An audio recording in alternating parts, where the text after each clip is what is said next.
네, 안녕하십니까. 저는 공주교육대학교 전세경입니다. 제가 이번에 맡게 된 강의는 결혼과 부모됨 그리고 일, 가정, 양립에 관한 것들입니다.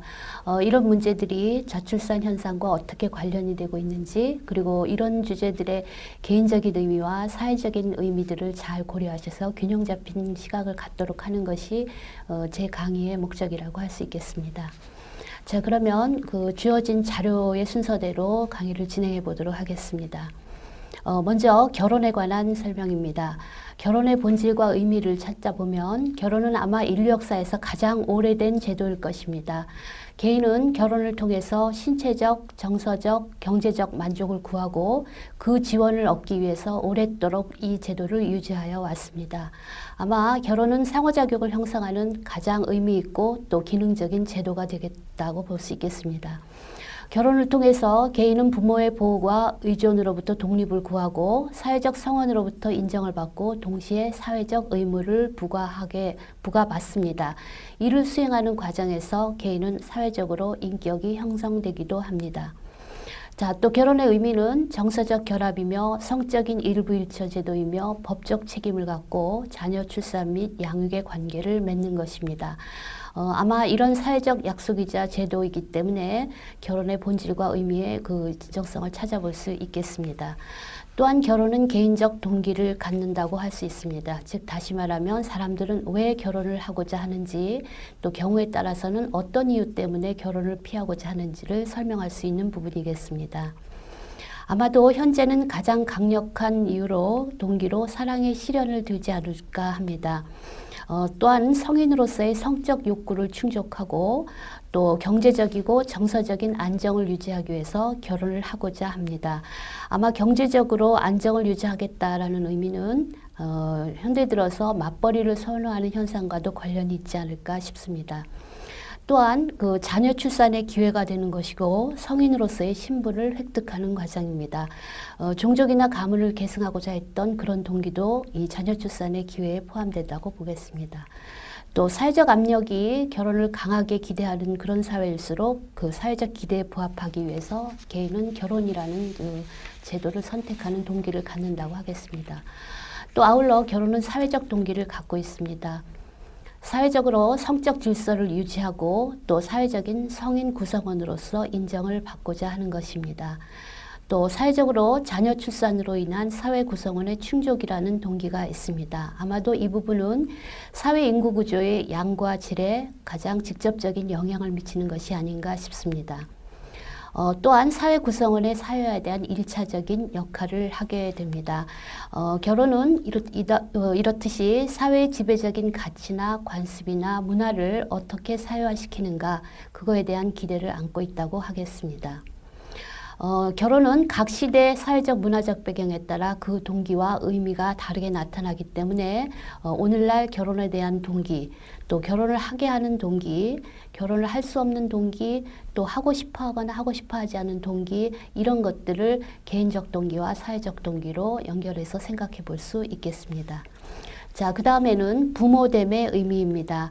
아마 인류 역사상 부모 역할은 가장 정상적인 성인으로서 당연히 거쳐야 하는 그런 성숙의 과정으로 여겨져 왔기도 했습니다. 자아 확장의 의미를 가지고 있고요.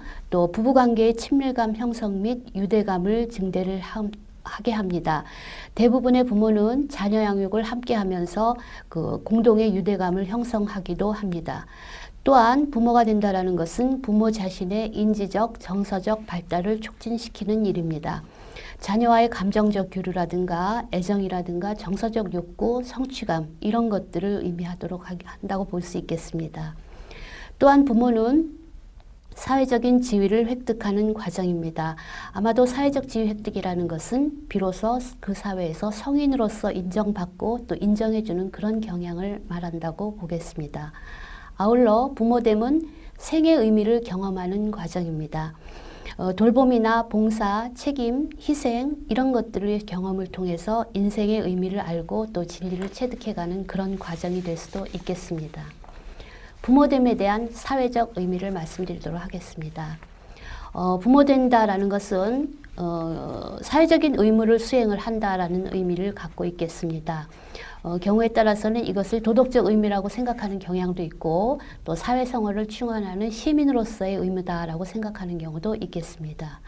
또한 자신이 아이를 낳을 수 있는 성인이라고 하는 성 정체성을 획득하게 되고 또 대부분의 사람들은 자녀가 이혼을 방지한다고 믿는 것을 통해서 결혼 생활을 유지하고자 합니다. 또 사회적으로 안정된 인식, 이것 또한 부모됨의 사회적 의미라고 볼 수가 있겠습니다. 그래서 대부분의 사회는 자발적 무자녀를 선택한 사람보다 결혼해서 부모가 된 사람들을 정상적이라고 간주하는 경향도 있습니다. 부모가 되는 것은 사회적으로 안정된 인식의 범주를 확보하는 일이라고 믿는 것입니다. 사회적 의미의 또 다른 측면은 여러 가지가 있겠지만 이제 우리가 부모됨의 역할이라든가 이런 것들의 체계적이고 또 전문적인 그런 충분한 교육을 받지 못해왔다라는 사실을 인정한다면 부모됨의 사회적 의미는 부모됨이라는 것이 힘들고 어려운 일이기도 하지만 한편으로 기쁨과 즐거움을 주는 일이라는 것에 대한 신뢰를 가지고 진행해야 되지 않을까 싶습니다. 때로 부모됨이라는 것은 매우 낭만적이거나 또는 과장된 그런 부분도 있어서 부모 역할을 행복하고 만족스러운 것으로만 기대한다면 부모됨에서 오는 어려움, 즉 사랑이라든가 시간, 인내 이런 많은 것들을 필요로 한다는 것에 대해서 간과하기가 쉽다고 보겠습니다. 자, 부모됨의 동기는 본능이 아니라 어쩌면 획득된 동기이고 또 개인에 따라 다를 수도 있습니다. 대부분 부모됨의 동기는 자아 확장, 또 창의와 성취감, 또 부모됨의 지위 획득, 또 지도 및 권위, 사랑과 애정의 욕구, 희열과 행복, 이와 같은 요소들을 둘 수가 있겠습니다. 특히 자아 확장이라는 것은 본인이 자아를 낳음으로 인해서 지속감을 느낀다든가 또 자신이 이루지 못한 꿈을 자녀를 통해서 이루고자 하는 보상이라든가 대리만족 이런 것들을 의미할 수가 있겠고요. 또 자기보다 나은 후손을 갖고 싶다라는 그런 욕망들 이런 것들이 또 성취감으로 이어지기도 합니다. 또 권위라는 사회적인 욕구를 해소하는 길이기도 한다고 보겠습니다. 종합적으로 부모됨의 동기는 그 희열과 행복을 주는, 즉 희생감이 내포된 보람된 만족이다. 또 미적인 정서다. 이렇게도 이해해 볼 수 있겠습니다. 그런데 오늘날 부모됨은 여러 가지 특징을 가지고 있습니다. 과거에 비해서 성인기 역할로서 이게 필수가 아니라 선택사항이 되어간다. 즉 내가 부모가 된다라는 것도 자유롭게 선택할 수 있는 그런 여지를 안고 있다고 보겠습니다. 또 결혼이 늦어지다 보니 당연히 부모 되는 시기가 지연이 될 수밖에 없고 그러다 보니 낳는 자녀 수가 적어지는, 즉 적은 수의 자녀를 갖게 되는 그런 특징을 갖고 있습니다. 또 아동 발달에 대한 많은 지식들이 있다 보니 보다 많은 책임감과 부담감을 느끼기 때문에 부모됨에 대해서는, 즉 출산과 양육에 대해서 많은 책임과 부담을 느껴가기도 합니다. 또 혼인이 전제되어야 된다라는 절대 규범이 약화되고 있고요. 또 맞벌이 증가로 부부의 공동 양육이 제기되고 있습니다. 즉 부모가 된다라는 것은 남녀 모두의 역할이라는 인식이 확대되고 있는 것입니다. 또 과거에 비해서 자녀 교육의 목적도 변화되고 있습니다. 자녀의 개성을 존중한다든지 아들과 딸을 다른 목적으로 양육을 하는 것이 아니라 즉 남녀 차별을 덜 두게 되는 경향이 있습니다. 자, 이와 같은 부모됨의 특징을 보면 오늘날은 부모됨에 대해서 보다 더 현명한 선택과 또 부모됨에 대한 준비가 그 어느 때보다도 필요하다고 볼 수 있겠습니다. 자, 부모됨에 대해서 어떤 보람이라든가 만족이라든가 기대라든가 이런 것만이 아니고 부모됨이 얼마나 어렵고 거기에 대한 비용이 드는가를 동시에 알게 될 때 우리는 보다 더 현명한 선택을 할 수 있지 않겠나 싶습니다. 예를 들어 부모됨의 어려움과 비용이라는 것은 사회적, 경제적, 정서적, 신체적 비용이 든다라는 것을 아는 일입니다. 또 지적 비용도 마찬가지인데요. 이 지적 비용이라는 것은 복합적인 문제에 대한 어떤 결정을 해야 될 필요가 있고요. 또 지적이고 정신적인 수고를 요구하는 길입니다. 사회적인 그 어려움이라는 거는 개인 생활을 포기해야 되는 경우도 있고요.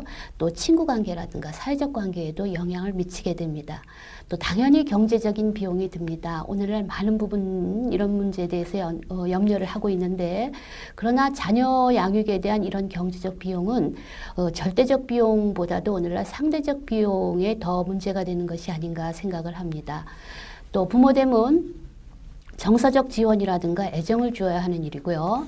또 때로는 육체적 피로라든가 신체적 에너지가 많이 요구되는 그런 비용이 드는 일이라는 것을 정확히 알고, 또 그런 수고로움과 비용을 극복할 수 있는 또 다른 어떤 만족감과 그런 부분들이 무엇인가를 정확하게 알아가는 것이 중요하다고 보겠습니다. 그런데 오늘날 이런 부모됨의 어려움과 비용, 또 만족감, 행복감, 이런 것들은 사회의 급격한 변화라든지 가족 구조의 기능의 변화라든지 이런 것에 따라 많은 영향을 받고 있는 현실이겠습니다. 자, 그럼 이어서 다음 주제인 일-가정 양립에 대해서 말씀을 드리도록 하겠습니다. 보통 우리가 일-가정 양립 이렇게 얘기할 때는 이때 일이라는 것은 주로 이제 임금 노동을 얘기를 하고, 또 가정이라고 했을 때는 가사 노동을 포함한 가정 생활을 의미한다고 보겠습니다. 일-가정 양립이라는 것은 어떤 의미에서 보면 꼭 대립되는 개념은 아닙니다.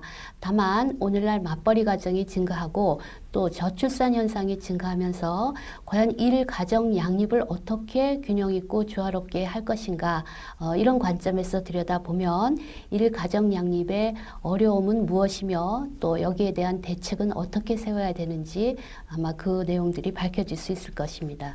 자, 그러면 일-가정 양립의 조화 문제를 먼저 살펴보도록 하겠습니다. 인간의 삶을 위해서 일과 가정은 반드시 필요한 요소입니다. 또 서로 밀접한 관련을 갖는다고 보겠습니다. 어느 하나만이 충족되어서도 안 되고 반드시 두 영역의 조화가 필요합니다. 인간다운 생활을 영위하는데 아마 이 두 요소는 가장 중요한 요소가 아닌가 싶습니다. 자, 그런데 일-가정 양립에서 상대적으로 가정 쪽, 즉 가사노동, 집안일, 우리가 이렇게 부르는 이 부분은 임금노동에 비해서 그 가치가 평가절하된 경우가 많습니다. 아마도 임금노동은 융통성이 적기 때문에 가족 생활을 규제하는 부분들이 가사노동 또는 집안일, 가정 부분보다 훨씬 많기 때문에 그렇지 않은가 싶습니다.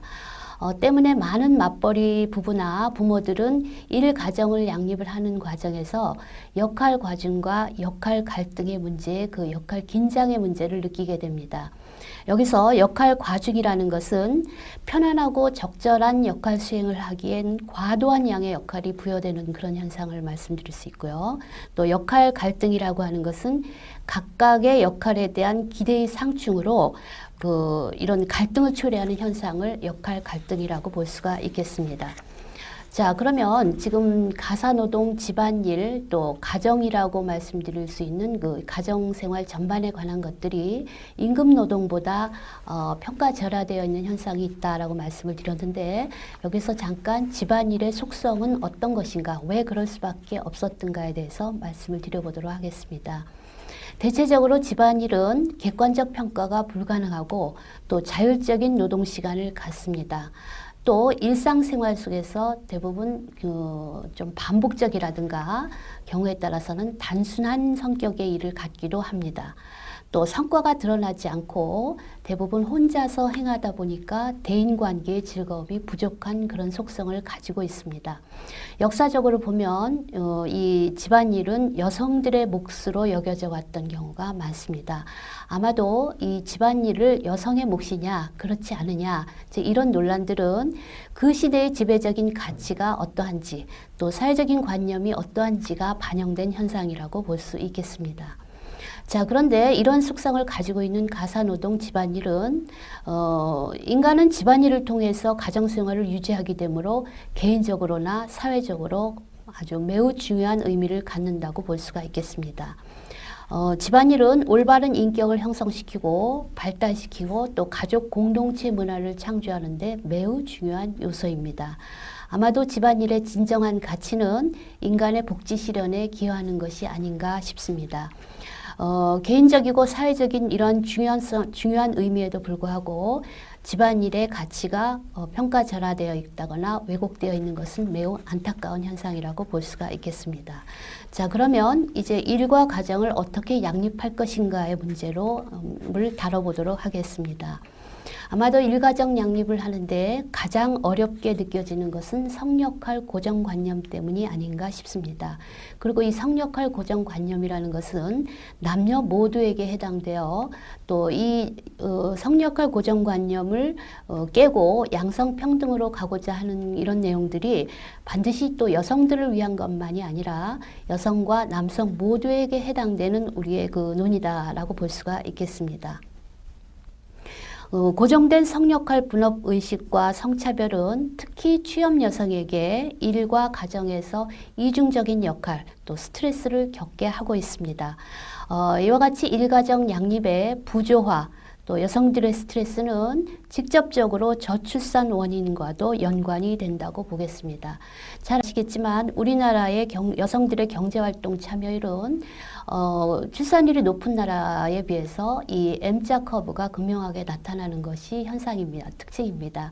이 M자 커브라고 하는 것은 그 출산과 육아에 해당되는 그 연령대의 경제활동 참여율이 급격히 낮아진다라고 하는 부분이죠. 아마 그래서 여성들의 이 저출산 원인을 찾아보고자 하는 데는 일가정 양립의 부조화가 하나의 원인이 되어가고 있지 않을까 생각합니다.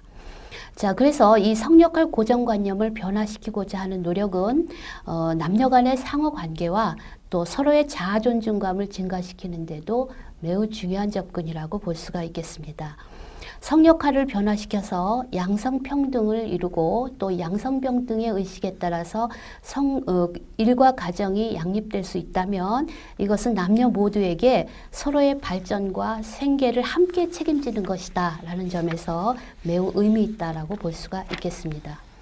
자, 성역할이 변화되게 되면 구체적으로 어떤 그 이점과 어떤 특징이 있는지를 한번 말씀드려 보도록 하겠습니다. 아마도 남녀 모두 일과 가정에서 권리와 책임 그리고 의무를 나누어 갖게 될 것이다 라고 보겠습니다. 또 개방적인 대화가 가능하게 될 것이고요. 서로 상호 존중하고 우애로 밀착되는 관계가 이루어질 것입니다. 가사노동을 한다고 해서 특히 남성의 품위가 절대 떨어지지 않는다. 아마 이제 이 말씀은 오늘날 이제 성역할 고정관념으로 인해서 특히 집안일, 가사노동이 남성의 역할에서 좀 제외됐던 부분이 있어서 이 역할을 남성들이 수행을 했을 때 마치 남성답지 못한 것으로 여겨지는 그런 어떤 염려가 있지 않는가 싶은데 실제적으로는 절대로 남성들의 품위와 가사노동과는 관련이 없다라는 말씀을 드리고 싶습니다. 또 한편 여성의 입장에서 보면 여성도 남성만큼 여가를 즐길 권리가 있으며 그 시간적 가치가 동등하다라는 말씀입니다. 또 남녀 모두는 누가 벌이를 하느냐 안 하느냐 또 얼만큼 벌이를 하느냐에 관계없이 각자의 일을 존중해 나가는 그런 가치와 태도 이런 것들이 성역할 변화에서도 요구되는 것이다 라고 볼 수가 있겠습니다.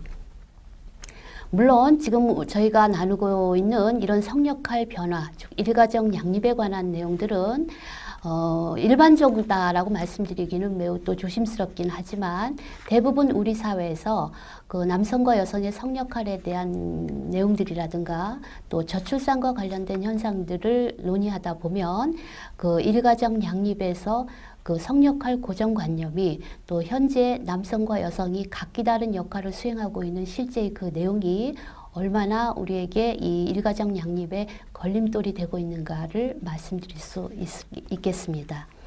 자, 그러면 일가정 양립을 하고자 할 때 개인적으로 방해 요소가 어떤 것이 있을까를 한번 살펴보도록 하겠습니다.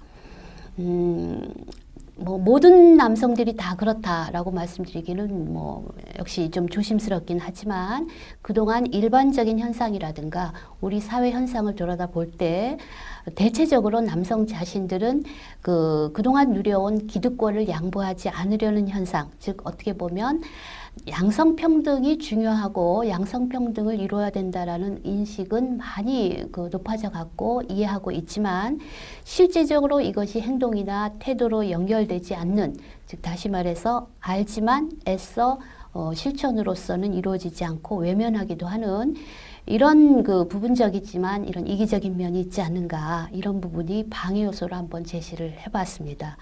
또 한편 여성 측면에서는요, 여성 스스로 주체적인 인식이 부족한 것도 또 하나의 방해 요소가 되지 않을까 싶습니다. 여성들은 그동안 스스로를 누구의 아내라든가 누구의 어머니라든가 이렇게 대상으로만 인식해온 경향이 있어서 일가정 양립을 수행하는데, 또는 이런 양성평등을 요구하거나 성역평등을 요구하는데 다소 소극적인 태도를 보여온 부분도 없지 않아 있습니다. 자, 또 하나의 개인적 방해 요소는 아마도 남녀 모두가 서로 다른 역할에 대한 지나친 요구와 기대를 갖고 있기 때문은 아닌가라는 생각을 하게 됩니다. 이건 다시 말씀드리면 여성은 남성에게 사회적인 성공을 기대하기도 하면서 또 매우 정서적이거나 표현적인 역할을 해주기를 원하기도 합니다. 또 남성은 여성에게 경제적으로도 공헌을 하면서 또 살림이나 자녀 양육에서도 큰 문제가 없기를 기대하기도 합니다. 어떻게 보면 남녀 모두가 양쪽의 역할에 대해서 지나친 기대를 갖고 있거나 또는 이중적인 태도를 보이고 있는 것, 이런 것들이 우리가 일가정 양립을 하고자 하는데 또 하나의 방해 요소가 되고 있지는 않은가 생각해 보게 됩니다. 자, 그러면 이제 거의 마지막으로 일가족 양립을 위한 과제에는 어떤 것들이 있을까를 검토해 보도록 하겠습니다. 첫 번째로는요, 여성도 근로자, 남성도 양육자가 될 수 있는 그런 정체성을 좀 강화해보는 그런 과제를 저희가 생각을 해볼 수가 있겠습니다. 물론 일가정 양립을 위한 그동안의 여러 가지 제도들, 예를 들면 육아휴직제라든가 탄력근무제라든가 또 근무 형태의 유연화라든가 이런 여러 가지 제도나 아이디어들이 있어 왔지만, 자, 이것과 더불어 근본적으로 우리가 또 한번 짚고 넘어가야 될 부분들은 여성도 근로자이고 남성도 양육자일 수 있다라는 그런 정체성을 강화해 보는 것입니다. 또 하나는 그동안의 법의 문제에 있어서 출산과 양육의 일차적 책임에서는 아무래도 좀 여성보다는 덜 해왔던 이 전일제 남성 근로자를 중심으로 한 그런 법들을 좀 재구조화 해보는 것입니다. 생애 주기에 입각하여 임신이라든가 출산이라든가 양육이라든가 이런 것들을 고려한 그런 법의 설계가 필요하다고 보겠습니다. 또 남녀 모두 일과 가정생활을 균형 있게 유지할 수 있고 영위할 수 있는 그런 일가정 양립의 구체적인 정책들이 계속적으로 지속이 되어야 하겠습니다. 또 혼인이 전제되어야 되는 절대적인 규범이 좀 약화될 필요가 있고요. 또 동기, 기술, 사회적 지지, 제도적 장애 이런 것들의 제거도 필요하다고 보겠습니다. 역시 여성들의 주체성 확립이 필요하고, 여성은 남성의 세계, 남성은 여성의 세계에 대한 서로의 생활 세계에 대한 이해가 필요하다고 보겠습니다. 아울러 남성들이 가족 역할을 자발적으로 참여할 수 있도록 하는 동기를 형성시킬 필요가 있겠습니다.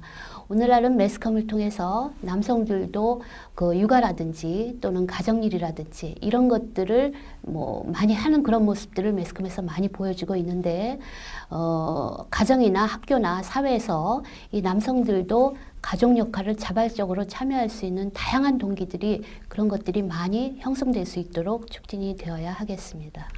또 지금 학교 교육에서는 남녀 모두 가정일이라든가 가정관리 능력을 갖출 수 있도록 교과 교육 과정을 통해서 이런 교육의 내용들이 진행되고 있는데, 특히 이런 청소년 시기에는 가치관 형성과 또는 삶의 태도 이런 것들이 형성이 되는 시기이기 때문에 이 시기부터 자립적인 가사일, 가정관리 능력을 갖추도록 하는 것도 필요하겠습니다.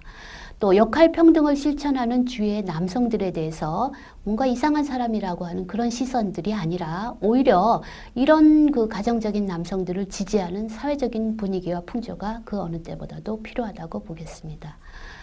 끝으로 남녀 모두 다양한 삶을 살 수 있는, 즉 여러 가지 선택지가 많은 사회, 그런 사회가 아마도 그 남녀 모두가 행복하고 다양한 삶을 살 수 있지 않겠나 싶은데요. 이제 이런 그 다양한 삶을 살 수 있도록 하는 사회적이고 경제적인 지원 체계를 마련하는 것이 일가정 양립을 위한 과제 중에 하나가 될 수 있다고 보겠습니다. 자, 오늘은 그 결혼과 부모됨, 일가정 양립에 대한 주제를 가지고 말씀을 나눠봤습니다. 오늘 그 함께 나눈 말씀 중에 우리의 저출산 현상과 어떻게 이 문제를 연결할 것인지, 그리고 말씀드렸듯이 각각의 개인적인 의미와 사회적인 의미가 동시에 고려돼서 이것이 균형적인 시각으로 좀 우리가 갖출 수 있는 그런 문제들이 필요하다고 보겠습니다.